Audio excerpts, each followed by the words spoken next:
Okay, hi all. We're going to continue and probably finish up this section and then move on to the next one, hopefully getting all the videos and information about these winter break assignments as we can so that we can focus on essays. All right, so the likelihood of voting. All right, a lot of this is self-explanatory, but I have graphics to show you a little bit more about each one. So the varying factors that influence whether or not you are going to turn out to vote are as follows: education, age, race and ethnicity, gender, marital status, government employment, and income level. And we'll talk about these in more detail right now.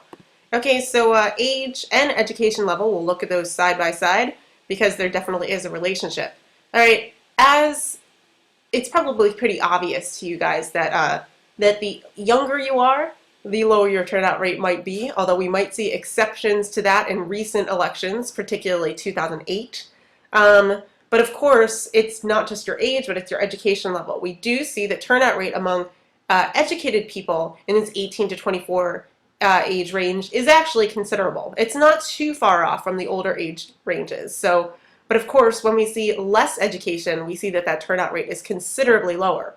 And it might even just be that when you are uneducated, you might not even be aware of the registration process. Ultimately, you certainly may be less aware of the issues that are relevant to you as a younger voter. And political scientists most of the time argue that your voting age increases with age, partly because you are, first of all, you're already registered. You don't have to go through that registration process yet again, so that makes it easier.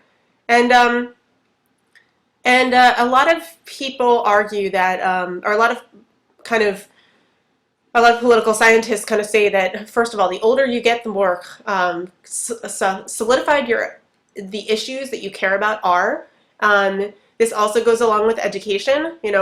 Likely you will know more about the issues that you are voting for. So this is why these two things are inextricably intertwined, right? The older you get, probably, again, the more steadfast you are with the certain issues you care about, and you know that voting is going to make you feel like you have a voice.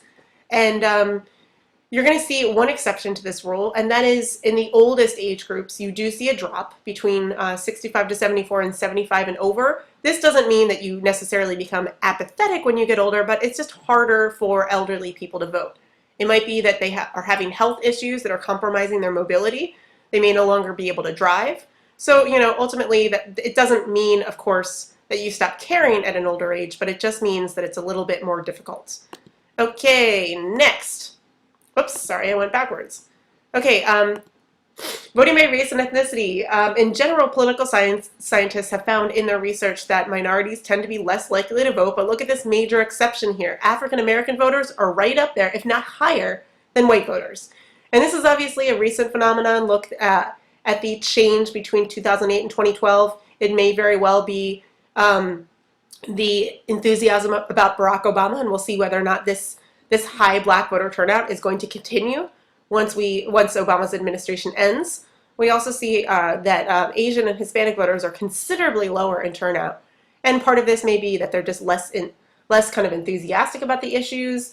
If your family has recently immigrated to the United States, you might not feel like issues are as relevant to you.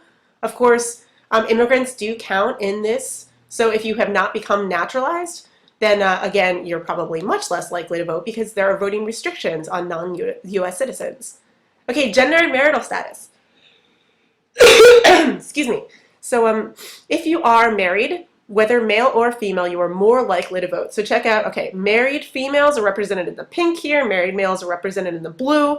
They are across the board the highest out of the turnout, but then notice that if you are single, women are more likely to vote than men in all these elements. And married women tend to vote more than married men. So marital status, you could say, first off, maybe you have a little bit more, I don't know, economic security, the ability to actually go out and vote. Your mobility might increase.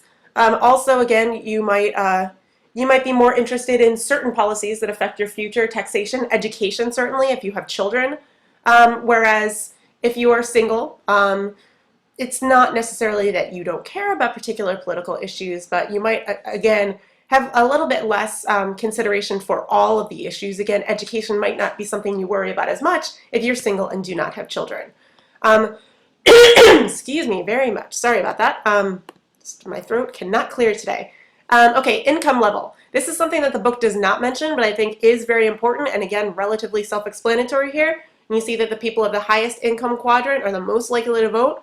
A lot of this might have to do, again, with mobility. It is probably less of a big deal if you leave your job to go vote if you are making a lot of money, whereas if you are in the working class, it might be very difficult for you to take off work to go vote. Again, you might suffer mobility constraints if you are of a lower income quintile. You know, you may not own a car, for example, and you have to take public transit to go vote. Again, the registration process might be more difficult for you. You might not be able to actually go to a town hall or city hall in the middle of business hours. So you got to count on motor voter laws. But again, if you don't own a car, the likelihood that you're going to go out and get a driver's license is lower. So again, a lot of issues with mobility might affect this. Okay, government employment. Again, you're going to see, again, there are many, first of all, this is just kind of numbers of different people that are employed in the government force. This graph does not actually impact turnout, but rather how big all these different sectors are. So you can see how big something like something like defense and the Army and the Navy are. And so they may have more of an investment probably in defense spending. So you might see them turn out more than someone who is employed in the education sector, much, much lower. Okay, but again, this chart does not reflect turnout, but we know, according to many political studies, that people who work for the government are more likely to vote because they probably know more about the issues that are most pressing to them. We're going to move right on to the next section. How Americans vote, and ultimately, you know, what factors influence how people turn out and why they choose the candidate that they do. Excuse me again. So now, one thing that the book mentions that is very important to understand is the mandate theory of elections. So basically, and this could be seen as bad, especially among voters who might be a little bit more moderate, independent. They might not like that, that elected officers do this. But basically what the mandate theory of elections says is that if you are elected into office, that implies that enough voters have expressed approval of some sort of policy that you support, that you have the mandate to carry out these policies. Okay, as the winner, you can enforce whatever you feel is important, or whatever policies you went for when you were campaigning. All right, a lot of politicians support this, office holders, because of course it gives them all more leeway to enact their policies. Again, you say, well, I won the election, therefore I can enforce the policies that I want to, ignoring the fact that some people may have voted for you not because they support all of your policies. You're going to see that political scientists, again, are a little bit more skeptical about the mandate theory because they believe that there are other things besides policies that affect your voting patterns. All right, so a lot of political scientists point out that party identification might be the most significant reason why people vote for a particular candidate. So that has less to do with policies. It has more to do with, are you a Democrat or are you a Republican? And in terms of a specific policy, they may want to talk about that more before ultimately giving the mandate. Evaluation of candidates. Again, we might see that a lot of people's voting decision is more based on personality necessarily than policy. All right, and then policy. So oftentimes political scientists argue that policy might be the least influencing factor in what makes people vote. So, you know, if you're not deciding on a candidate based on policy alone, then maybe the mandate theory goes too far. Okay, next. Sorry, I keep going backwards here. All right. Okay, so what are the reasons why people vote the way they do? All right, so again, party identification. Now, this might simplify the voting process. Why? Because, I mean, you don't necessarily have to be familiar with policies and what a particular candidate is going to support if you're just voting based on your party. It might mean that voters are less intelligent, less informed. They just say, well, I'm liberal, I'm registered as a Democrat, so I'm going to go in and vote all Democrat. All right, you're going to see also that in states that have straight ticket voters, it is more likely that people are going to vote based on party identification. So you can see here's a straight ticket ballot, so you can basically just circle Democrat and all of your votes are going to go towards the Democratic Party. Whereas split ticket ballots, you see all the different candidates, you vote based on office, and the different parties are mixed together. So there's more of a likelihood that you are going to split your ticket if you have, of course, a split ticket ballot.